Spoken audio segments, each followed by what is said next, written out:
In this episode, Golden and I discuss another one of her picks for me, the live-action Alice in Wonderland featuring Johnny Depp. Full speed ahead.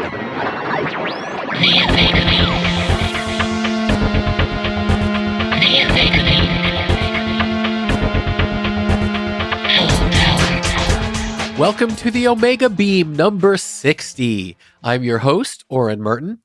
And if you recall, back in episode 55, we debuted a new occasional series where we pick movies for each other that only one of us has seen.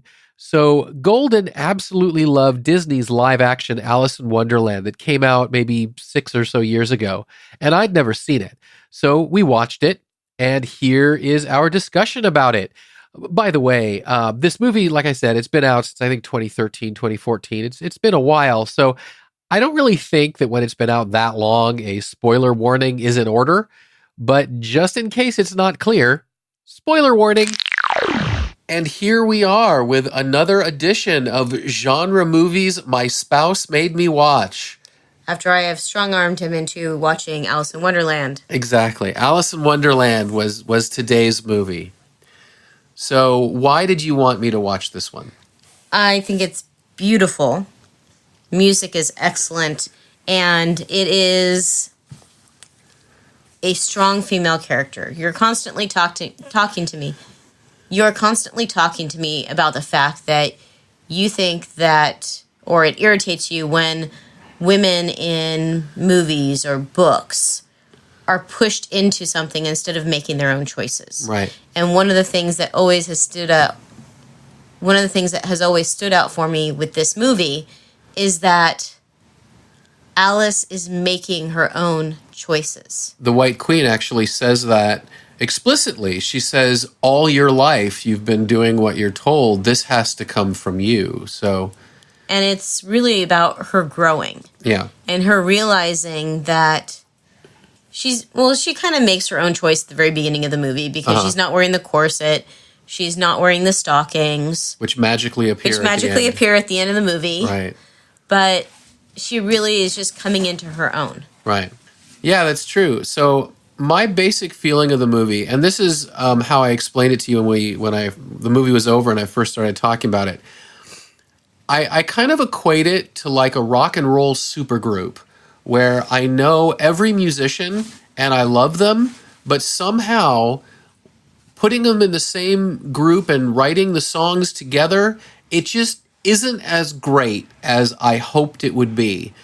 That the elements of this movie I thought were excellent. The visuals were fantastic. Both the CGI and the sets and everything else. I thought a lot of the acting was really, really good.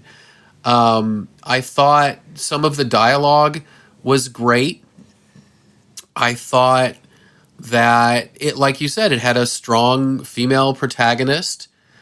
And all of those elements are great. But somehow the movie just never excited me. It just never carried me away. I was thinking maybe it's the pacing.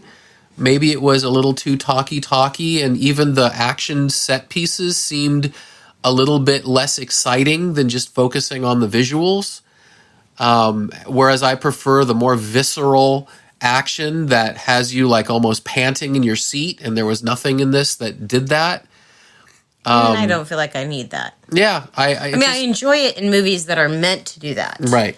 But this movie was more about, like I said, I really feel like her growing and her making decisions and the fact that the kindness spreads, her relationship with the Bandersnatch. Yeah. I think there's a middle ground. I think it can be done really well. You know, one of the things, people I know who didn't like Peter Jackson's Fellowship of the Ring, one of the reasons they give is, well, it's just people walking. The whole movie is just people walking. And it's like, well, okay, even if you're not going to get into the story and the mythology and the acting and all the character interactions, the action scenes in Lord of the Rings, all of them, but in Fellowship of the Ring, are incredibly viscerally exciting. I mean, there's just a real sense of danger. Yeah. And it just really captures that, even if the movie itself is a little plodding. And I felt like this could have used some of that. That if the talkie and the weirdness and everything had some more visceral moments in there, maybe it would have kept me, more engaged. But it's like, as much as I enjoyed every element, and I really did, and like I said, I wouldn't give this movie a bad review, but it always kept me at arm's length. I never really got sucked in as much as, I enjoyed those elements of it. But it was certainly not a bad movie. I remember it got some terrible reviews, and I certainly don't think those are... Well, I know the second one got really bad reviews. Yeah. Did you see it? No, I have not seen Through the Looking Glass, but Okay. I've always been a fan of Alice in Wonderland. Mm-hmm. I think I originally read Alice in Wonderland and Through the Looking Glass, I'm guessing somewhere around 5th or 6th grade. Uh-huh. And then in the 1980s, around 84, 85, there was a live-action miniseries with an all-celebrity cast that did Alice in Wonderland and then Through the Looking Glass. Uh-huh. And it's, even now, I mean, I own it. It's just a lot of fun to go back and watch Anne Gillian as the Red Queen, and I'm trying to remember... I mean, I appreciate that this was a unique kind of an original story piggybacking on the old story. I thought that was a neat little conceit. I have to look up really quick to see who was the White Queen in the other one, because she was... The cast in the 1985 was just... I mean, an all-star cast. Yeah, you already warned me in this one that Anne Hathaway was maybe not the highlight of the show. Something about the White Queen. I really enjoy her as an actress, but... It's just she's very standoffish. Yeah. There's just something about her that is extremely standoffish. Yeah. And it's interesting. Some of that, I'm sure, is the direction and Imogen Coca was in the 1985. She was the cook. Telly Savalas was the Cheshire Cat. You had Ringo Starr in it. Roddy McDowall. Of course you did. Ringo Starr was the turtle. It was Fair enough. I mean, it was just... It was the mock turtle. Yeah. Sid Caesar and Carol Channing. And Carol Channing as this White Queen, if you like... It's completely 180 from Anne Hathaway's version. But again, they're doing different things. And you were at one point saying, well, I don't remember the original story. How close is this going to be? It's its own story. Right. I read the original when I was, I think, 17 years old. So decades ago at this point. Well, more recently than me. Yeah, and I didn't remember the story. I remember in high school I wrote a report on Lewis Carroll. I've always appreciated Lewis Carroll. Always amused me that he got in trouble because he liked to take pictures of little children nude with angel wings. Well, I don't remember that. Yeah, he had this thing about nude photos of kids. And then now we have Alice again in Batwoman. Right, now we have Alice again in Batwoman. Which surprised me with the first episode of Batwoman, that you didn't strike you that one of the characters' names was Dodgson, and... Yeah, I didn't remember that. I'm like, his name's Dodgson. Of course he's with Alice. Charles Ludwig Dodgson. But Lewis Carroll. Right. It's a classic story, and I think it was certainly rife for this sort of live action it's not a remake, but live action sort of sequel, if you will. I wish it had just been more engaging because all the elements were excellent.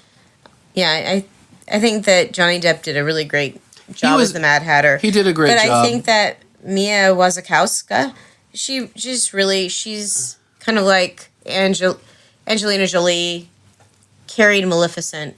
She kind of carried this one. And it's not... I'm not saying that Helena Bonham Carter did a bad job or anyone did a bad job.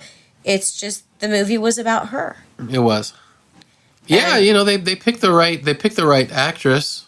That's casting is a lot of getting it right. So they certainly did. And even this had a really her armor was amazing. I mean, I talked about how the costume was amazing, all the costuming, but boy, they give her armor at the end, and it's like amazing looking armor. I don't know how realistic it would be in an actual setting, but it doesn't matter because this is a fantasy, so it can be whatever it wants to be.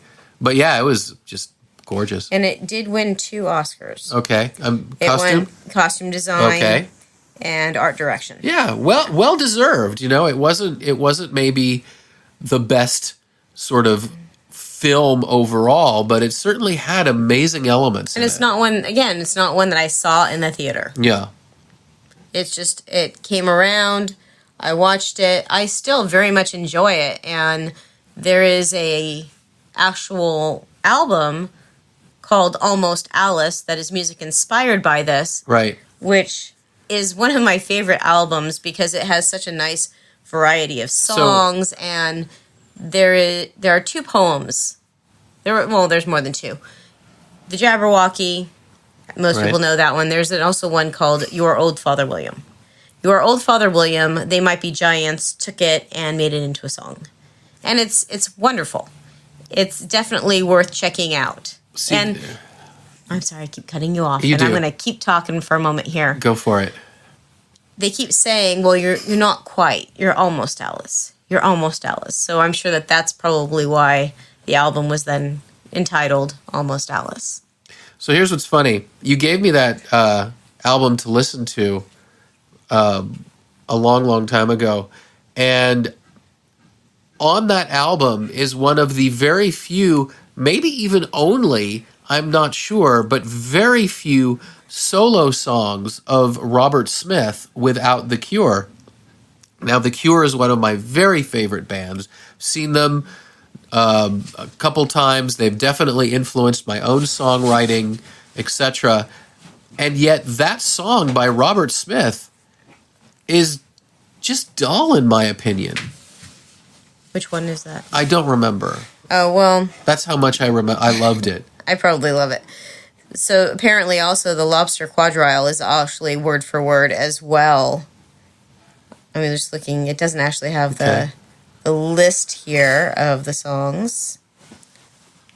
Well, I can say that I am glad I saw it just because, like I said, it's beautiful and has so many good elements. I'm looking for the song that you are saying. Imagine talking and music going on right here in this part of the podcast. Very good advice. It's quirky. I like that one. It's called Very Good Advice. It's very quirky and kind of strange, and there's a discordant. Yeah, I think there's a lot of Cure songs that are actually far more discordant and but it very much fits with that. the Alice in Wonderland. I am glad that I saw it for the great elements, but I don't think this is one I need to be seeing repeatedly. So that's okay. I'll watch it a few times for you. Okay, sounds fair. Thank you, Golden. You're welcome. And that's it for this episode. So for those of you who have been listening for a long time, you know that I set a goal for the Omega Beam of reaching episode 60 by the end of 2019. And we have just made it under the wire in the last day of 2019. So I think the podcast has only gotten better this year with Golden jumping on board as a regular co-host. We've had more frequent guests, interesting topics, and it's only going to keep getting better from here. So the goal for 2020 is for the Omega Beam to be at episode 100 by the end of the year. And to make sure that all of those episodes are as good or better than these first 60. So you can find the show notes for episode 60 at theomegabeam.com/60. If you like this episode, please leave a review in the Apple Podcasts app, wherever you listen to podcasts, and that will help us do better stuff more often. If you have any comments or suggestions of what you'd like us to cover, please drop us a line at info@theomegabeam.com. Happy New Year to everyone. I hope that the next year and the next decade is really spectacular for you. Be good to yourselves and each other, and we'll catch you next time.